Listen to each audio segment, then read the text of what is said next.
day long. Jesus cares, and he knows just how much you can bear. He'll speak your name to someone in prayer. Have the clouds round you gathered in the midst of a storm?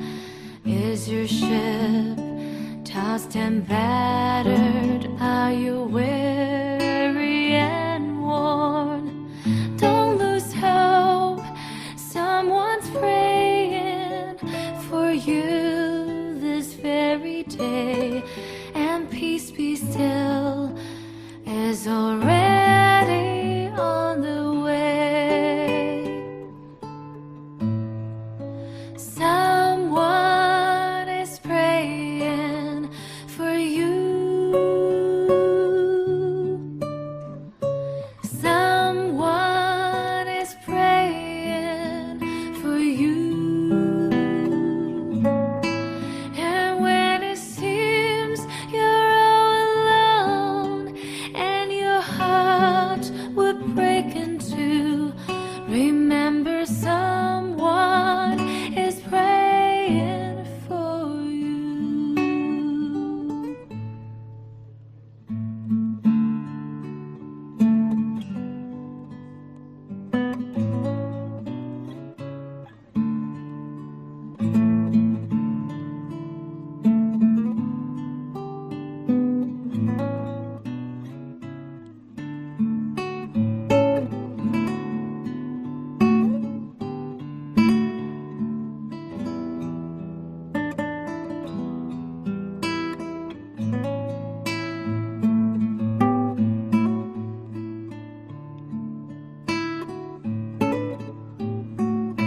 Someone is praying for you.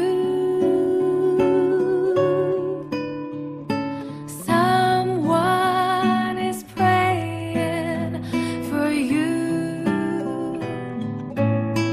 And when it seems you're all alone and your heart would break in two, remember someone is praying for you. Someone is praying for you. Someone is praying for you. And when it seems you're all alone and your heart would break in two, remember someone is praying for you. And when it seems you're all alone and your heart would break in two, remember someone is praying for you.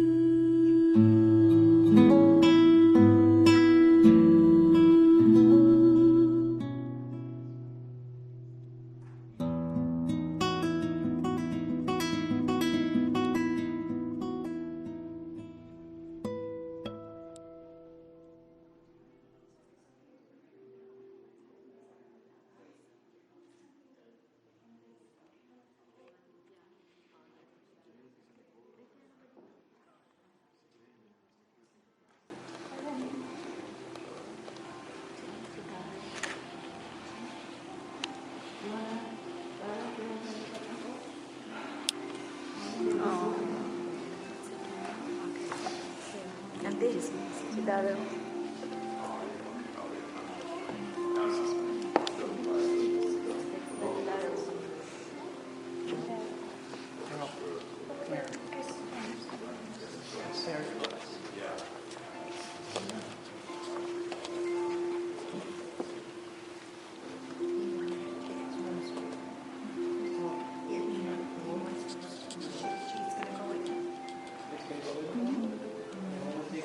You're going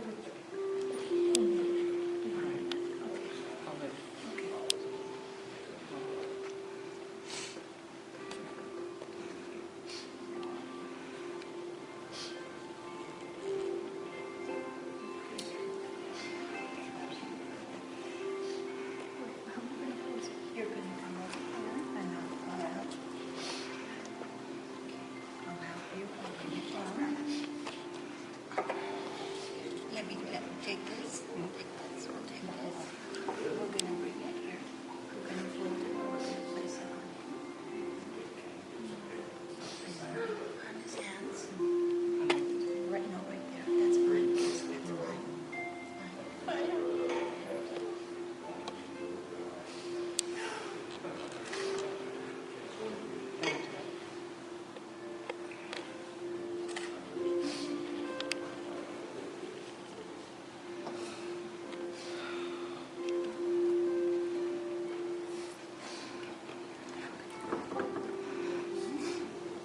Want to come over here, Josephine? Right here, Josephine?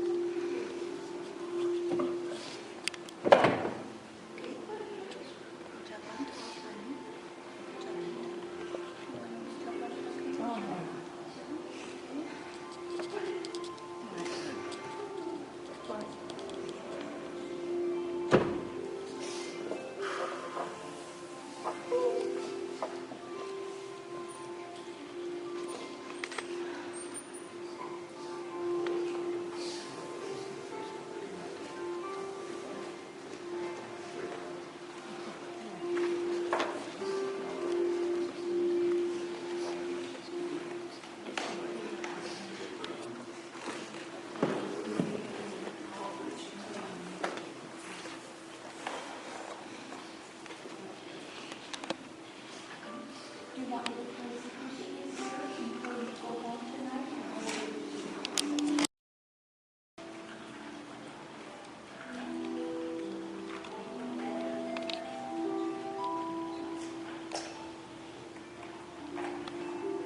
Family and friends.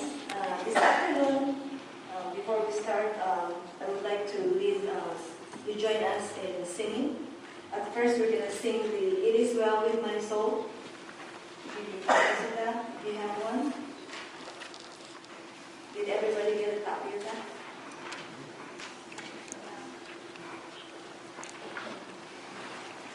Different.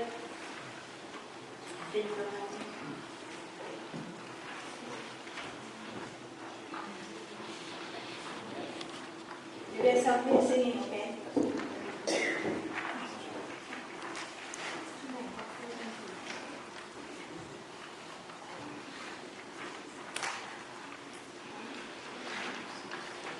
First of all, my name is Tessie. I'm the niece of Joaquin Cruz.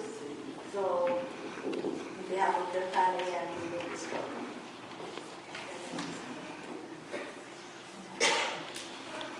We're going to sing the "It Is Well With My Soul" first.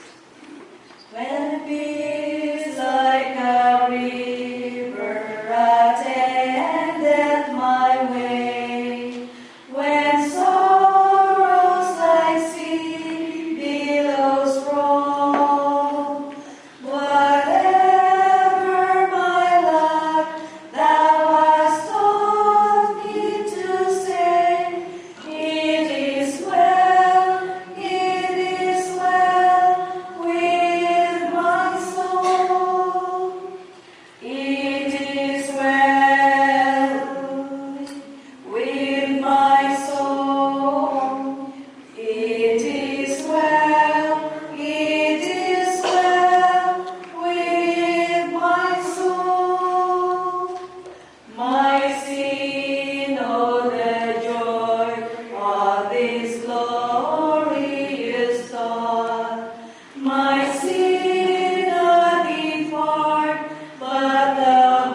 Raise your head, for love is passing by. And come to Jesus, come to Jesus, come to Jesus and live. Now your burden's lifted and carried far away. Precious blood has washed away the stain. So sing to Jesus, sing to Jesus, sing to Jesus and live. Like a newborn baby, don't be afraid to crawl. And remember, when we walk, sometimes we fall. So fall on Jesus, fall on Jesus, fall on Jesus, and live.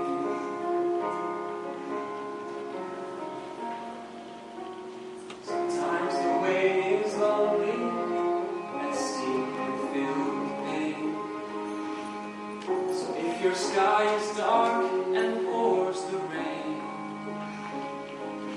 then cry to Jesus, cry to Jesus, cry to Jesus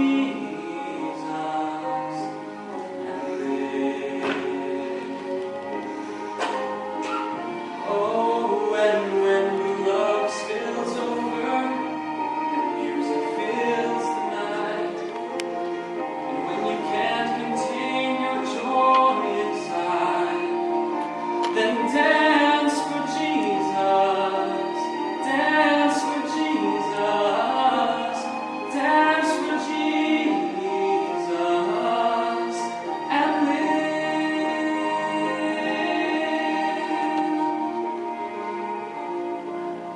With your final heartbeat, kiss the world goodbye.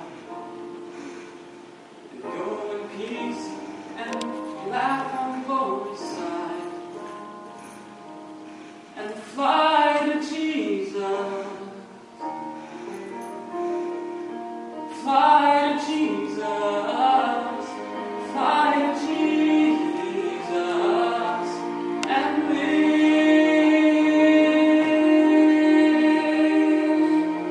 Fly to Jesus. Fly to Jesus, fly to Jesus,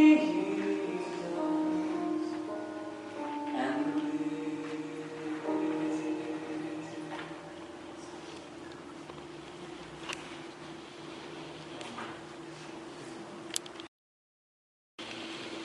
That is Martin Rowe, my son. Thank you, Mark. This time, I would like to ask some participation from theologians. Some of you are touched by Uncle Ken, or maybe you know him for many years. I would like to ask some of you to say something for us to share what you have experienced with him or how you feel about him. You can come up here or you can stand up where you want. I'll start. Or start? I'll start. I'll break our ice.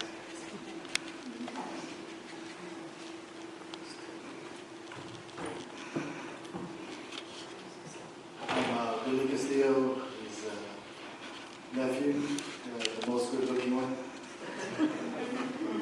Just kidding.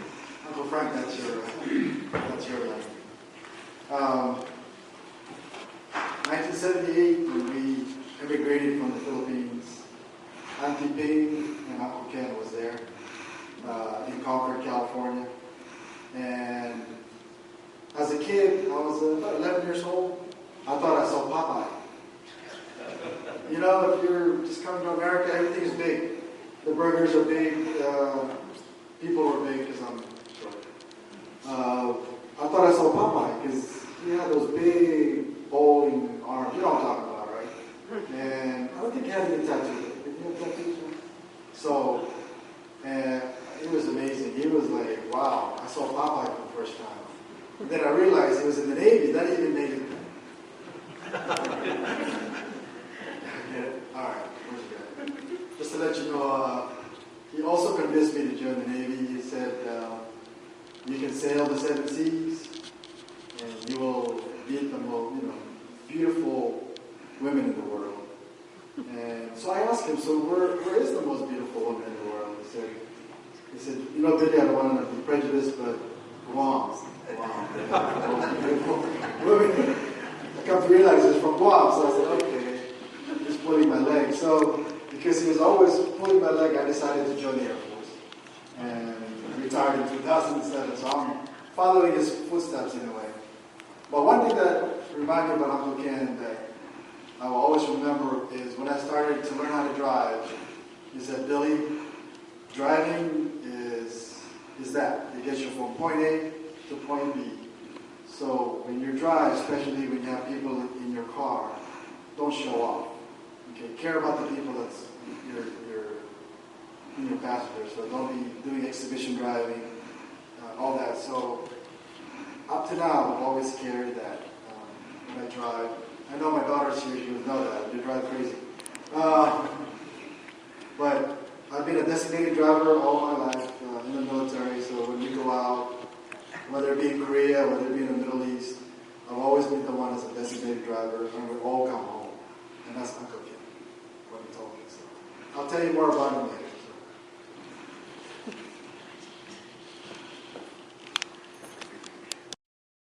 I don't think I need this, but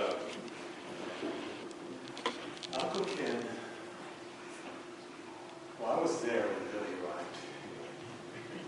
I remember when they arrived. Billy was just about this big. I remember carrying him. I'm Frank. I'm Josephine's Uncle Ken's nephew.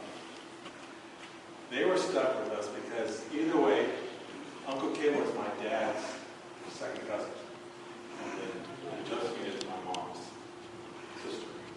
So, I guess the best thing I could say about Uncle Ken and Josephine is, other than the fact that he showed me how to bowl, he was the first one to take me bowling. And I remember I would, well, I have 2 other brothers, and my brother bowled a strike, I bowled a gutter ball. I mean, Uncle Ken was so patient with us because, of course, being brothers, this rivalry, we would start crying, and so he would always help us out and always encourage us.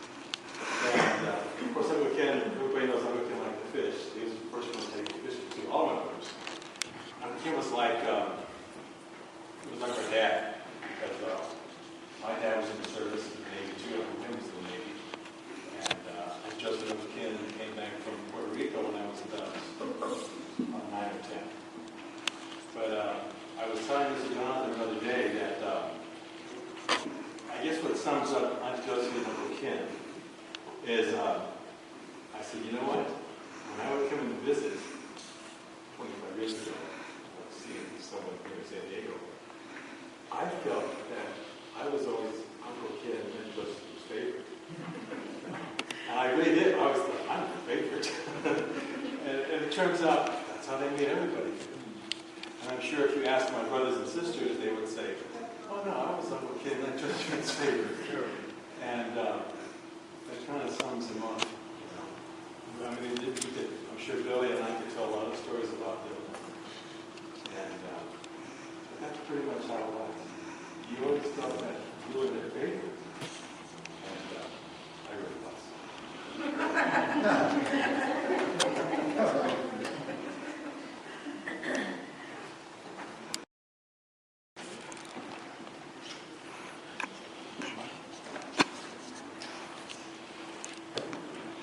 My name is Daryl, and I'm Johnny's brother, and I'm Uncle Ken's nephew.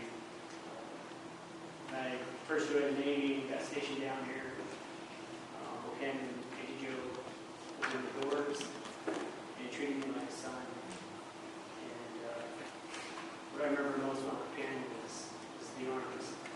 And what he do is he flex and say, feel this. I thought that he looked at me and said, not bad for a little man, right?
family traveling from far away. My experience with Uncle Ken, he was a fantastic role model for a lot of the guys in our family. The guy taught us everything from fishing and fighting, or just one of those things where you look up to a guy and I want to be like him. The muscles and everything that he did influenced so many people in our family. For me, when I first met him, I was probably like 8 years old. I just came from the Philippines, and seeing him for the first time, it looked like he was sculpted from a statue with all those muscles and everything. I wanted to be like that one day, and from the simple things of fishing, like tying knots. Those are the things that I always remember, because even till this day, I still tie the same knot. When I go fishing, and all the things that Uncle Ken showed us what to do and how to catch fish and what type of lures to use, and that stuff we'll always remember and pass down to our families. But I remember one incident though, when I first met Uncle Ken, we were up in the Bay Area, up in Concord, near San Francisco, and we just went and caught a bunch of striped bass early that morning. We went out with my uncles, Sammy, and all my little cousins who were all there. I was 6, 7, we were all like 10 years old. And, so he was in the kitchen, and he was making something in there. And, caught my eye. I was watching him, what is he making over there? He's chopping away the fish, and he's filleting it. He's got all the little chili pepper with the onions. And I said, man, this is going to be really good. So I went over there and just check it out and see what he was making. And I said, oh, okay, it's the striped bass that we caught that day. And he, filleted it all nice, and he was chopping small pieces and mixing it in there. And got the lemon and lime, and it was just, this is going to be really good. I ate a lot when I was a kid. The mom and aunties could tell you I ate all their Big Macs. They were halfway eating it. But so I was looking at it, and I was like, oh, that's really interesting. This is something else that I've never seen before. Normally you take the fish and they just fry it. So he was making it. Long story short, after about an hour later, I came back, and he was just taking it out of the refrigerator. And so I was like, oh, this is it. This is a big moment. This is where he's going to cook it. So I was like, oh, I'm going to be the first one right there. So I'm like, all right, he's the first one in line. So he gets out the bowl, just takes it out the tortilla chip, dips it in there, put it in his mouth, and I was like, whoa, what happened? Did you forget to cook? He was chopping it away like, here's some. Well, he called everybody son, and that was his thing. Here's some, why don't you try it? All right. Tried it. Took it in there, popped it in my mouth. That's good. I walked around the corner. I didn't want to do it for a long time. It was embarrassing, But I ended up coming back after seeing everybody. It was Killer Wind. They were making Killer Wind. So that's the first time when I had that experience. And there's more stories and Uncle Vinny to tell and stuff. But I just had to come up here and share my some of those, a couple of the experience. But I know Uncle's going to be very missed. I'm sure he was a great uncle, whatever how you were related to him, if you were his cousin, brother, or friend, and you know that this guy was an extraordinary, man. Even though he was an officer, he was a gentleman. You're going to be missed.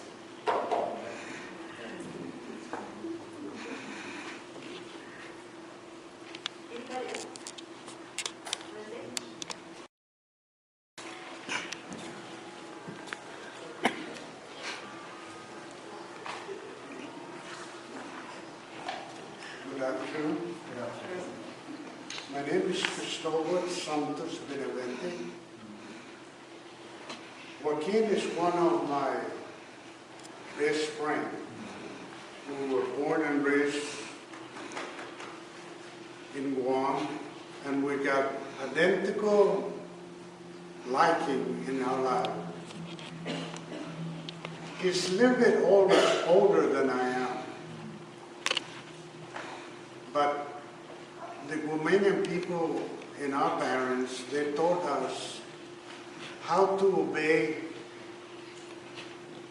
either your cousin, uncle, or whoever it is. Take his advice, and that's what we did. Both of us are in that position that we follow our regulation path. He joined the Navy. 2 years later, maybe, I joined the Navy. But the sad news, this guy, I never met him anywhere. I went almost around the world in the ship. 3, 4 different ships that they put me on. But I never seen him. I didn't know. I knew that he was hiding from me, I guess. Because he's the only guy that I haven't seen in a long time. Until now, somebody told me he passed away. That hurt me.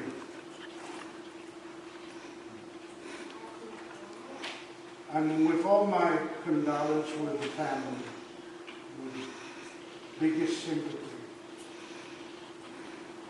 I would turn around and say, Joaquin, I give him my salute. And God bless the family, and I give his sympathy for all of you. Thank you.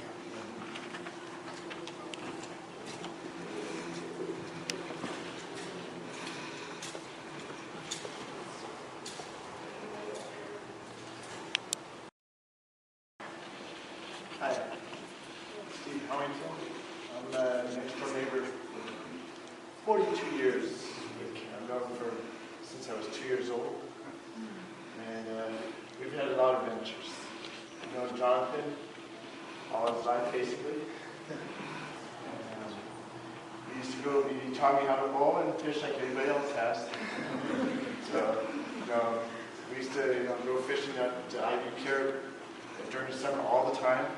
Night fishing, go after and get crawdads for bait and everything.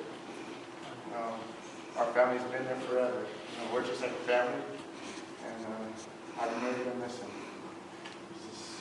He's like a second father to me. So we're gonna miss him. Thank you.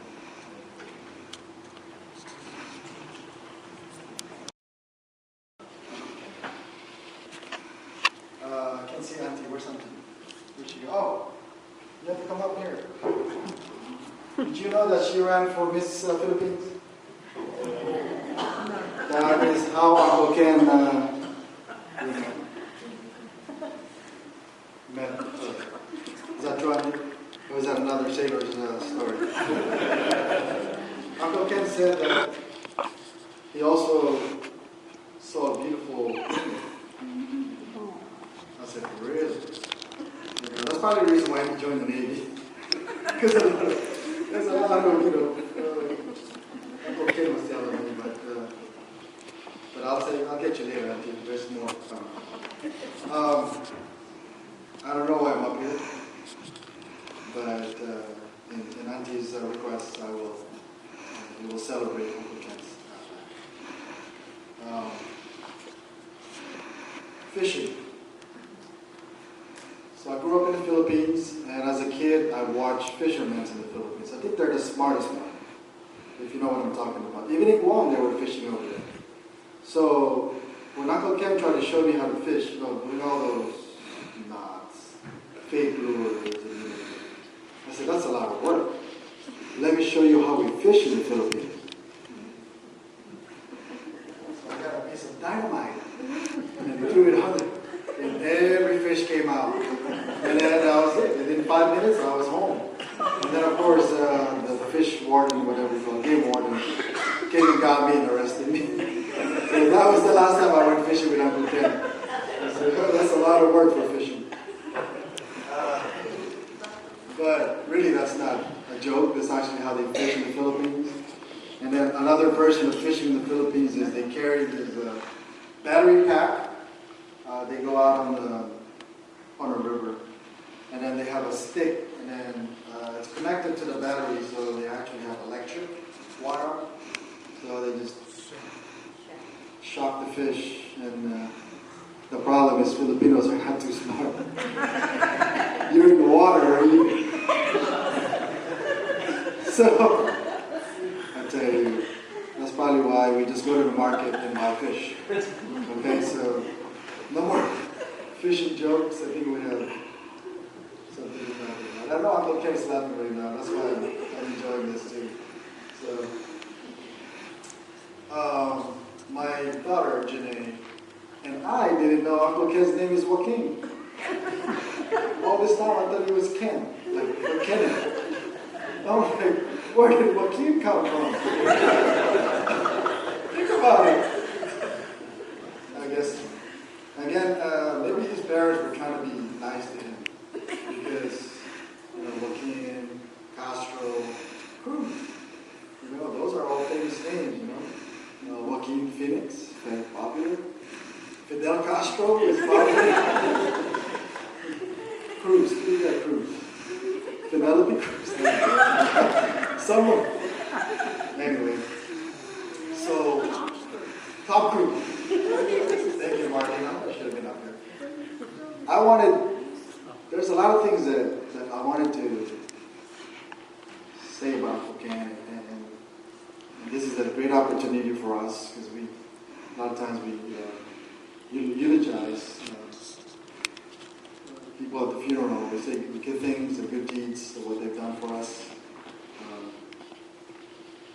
And also some of the advice and the legacy that we will continue to share with our loved ones. But I don't know, I was lost for words. This is the first time I was lost for words.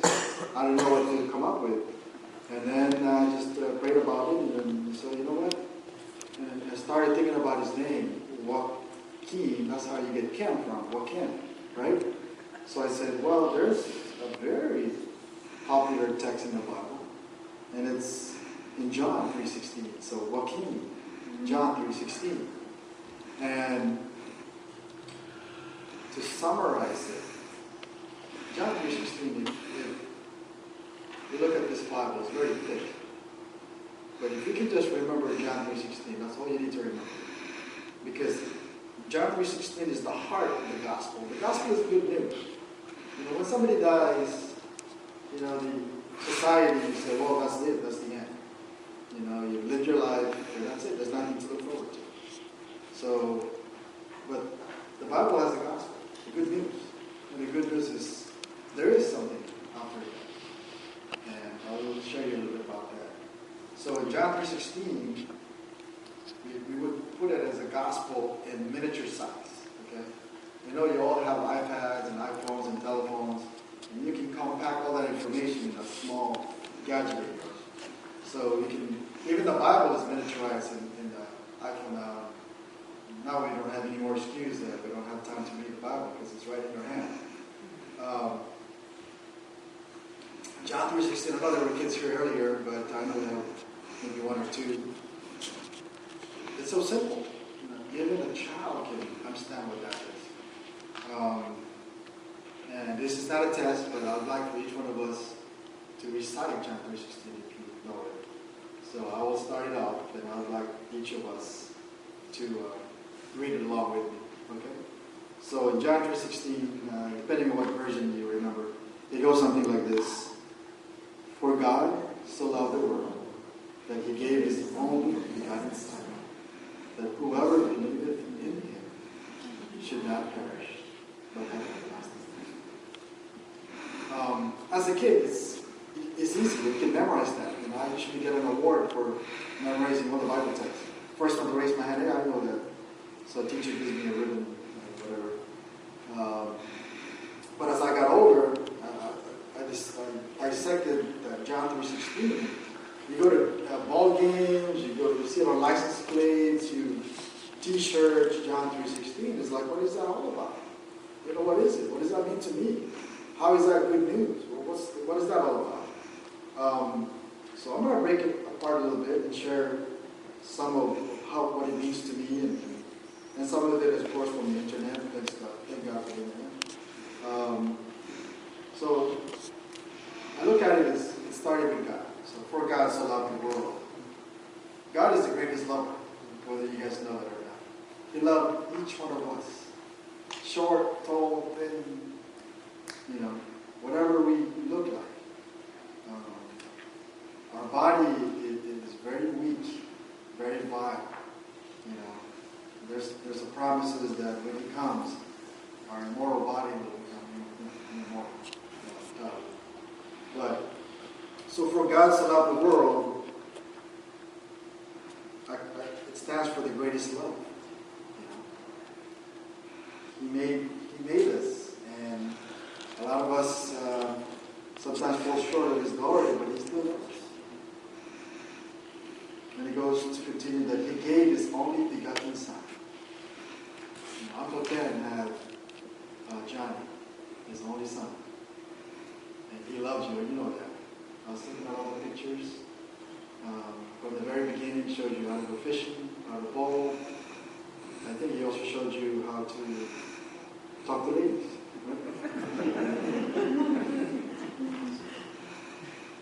Can you imagine giving up your only son? There's even stories in the Bible where they just go up to the top, mountaintop, and when you get there, you'll find a lamb or a goat. But, God said, actually, no, I want your son. I want you to sacrifice it to me. And being able to do that is the greatest love. Now, for the following up, so first we have the greatest love, followed by He gave His only begotten Son, and that is the greatest act of anybody that can do. Give up your only son to die for a sinful world. That's tough to act to follow. And this is what I like about this. That whoever, I like that it is the greatest opportunity for each one of us, no matter what our religion, our values, and our beliefs. It's open for each one of us. It's an opportunity to accept that call. Whoever believes in Him should not perish. So besides that being a great opportunity, it's also the greatest promise that you could ever give. We make promises in life. Some we keep and some we don't. But this one is a solid promise that you can bank on. And it goes, whoever believes in Him should not perish but have everlasting life. And that part, having everlasting life, is the greatest reward that He can ever give to a sinful world. It all started with God. But John 3:16 is very famous. But if you open up your Bible later on, or open up in your iPad, or when you get home, look at John 3:17. You look at it as a bookcase.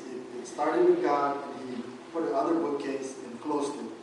And it goes to 17. For God sent not His Son into the world to condemn the world, but that the world through Him might be saved. That's amazing. That's amazing.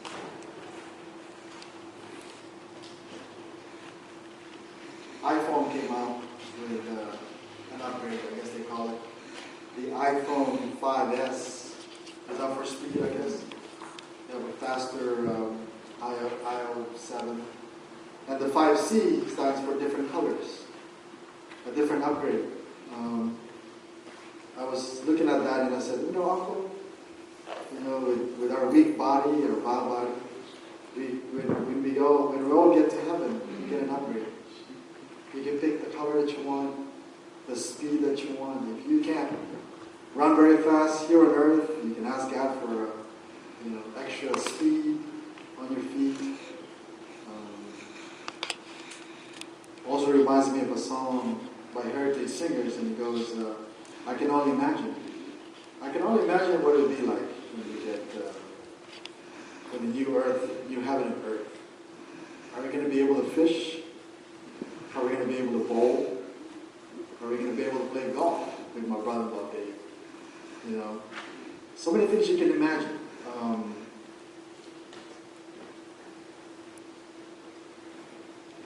To continue with what Uncle Ken was telling me, as as I was thinking about what to say, in the first letter of Thessalonians, Apostle Paul came and told about this text. I'm going to read it to you, and I'm going to explain to you what that's all about.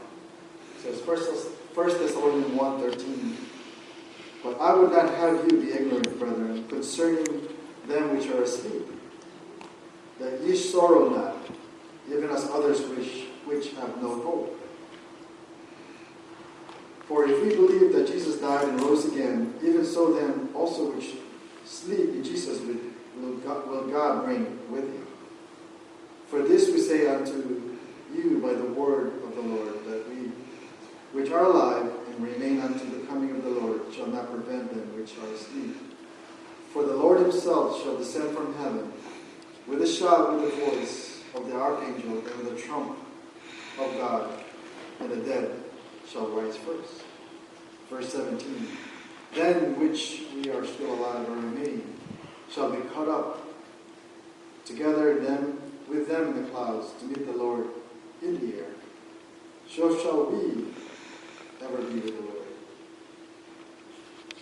When Apostle Paul was traveling talking to the Thessalonians, when he was reading this to them, they thought that they would live forever, that they would live until the coming of Jesus Christ. So they were ignorant to think that, hey, when somebody dies, there's no hope for them. So he had to explain to them that no. For people that are ignorant about the death, they would think that, hey, that's the end. That is all you get. There is no upgrade. iPhone will not be available for you. But he was saying that, yes, you may die before he's coming, but if you die believing in him, that you will rise again. And that when he comes, the dead in Christ will rise first. And those that are living, I pray that he comes soon while we're still alive. So those that are still living will rise up and meet him in the clouds of heaven. And that will be a great reunion for Auntie and Johnny. Can you imagine Uncle coming up again? And the first thing he's going to ask, right, when he wakes up, where's my fishing pole? Where's my bowling ball? Let's go bowling. I've been sleeping in this casket for a long time. I can't help but borrow this from Mark, who sang earlier. And I was going to borrow a quote from there, and it goes something like this. "Sometimes the way is lonely and steep and filled with pain. So if your sky is dark and pours the rain, then cry to Jesus." It reminds me of the award that I got from my Navy chief. I worked in a joint activity, so my boss was in the Navy. And he gave me a plaque, and it says at the bottom, "May fair winds and clear skies favor you always." And when Mark was singing this, I said, I got to say this because Uncle, you will be favored with clear skies. And you can go on and fish the best climate in the world. And the one thing that I can summarize of what I share with you today in John 3:16 and in the book of Thessalonians is that we don't say goodbye. Uncle Ken, this is just a good night. Auntie, you will see him again in the morning. Okay? And that morning is the most, I guess you can call it the best reunion that we can ever have. Our family has been trying to get a reunion for a long time. Cousin Frank, Uncle Frank, I haven't seen you in how many years now? Decades. Long time, right? So I think that another thing that Uncle was saying is that we need to get to know our family. We have good friends, but we also have family that we need to keep in contact with. Let's have that reunion here, because I know that in heaven we'll have a better reunion and we have more to talk about.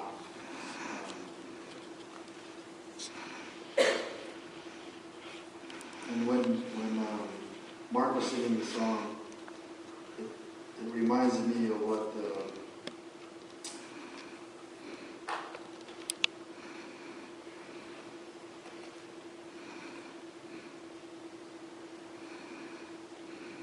when you said about, then cry to Jesus, cry to Jesus, cry to Jesus and live. Auntie, Jonathan, family and friends, when you cry, he cries. When you hurt, he hurts. When someone you love dies, it takes a piece of you. And when you fall on your face, he will fill you up with grace. As you can see, I see the cross there with the God crucified in there. A lot of us might ask, what's the good news in this? Where is God in all of this? You know, is God just have his hand fold like this and just watching everything happen? If you look at the cross, it's like this. He's waiting for each one of us to come to him and claim the promise of John 3:16. And don't forget John 17, because that is the bookend. So when you think your life is going to that end, think about this verse. Dissect it, learn of it, recite it every day until you know that the promise of God is always be there for each one of us. Whoever believes in him shall not perish, but have everlasting life. We may die while waiting for his second coming, but we will be the first one to rise up when that day comes, and we can all go up in heaven and meet him face to face. And then we can ask him, we can all say, let's go fishing. Let's go fishing as we can. And the one thing that he taught me, and I wanted to share with you, about fishing is not all about fish. The best catch that he ever had is, I'm about to show you.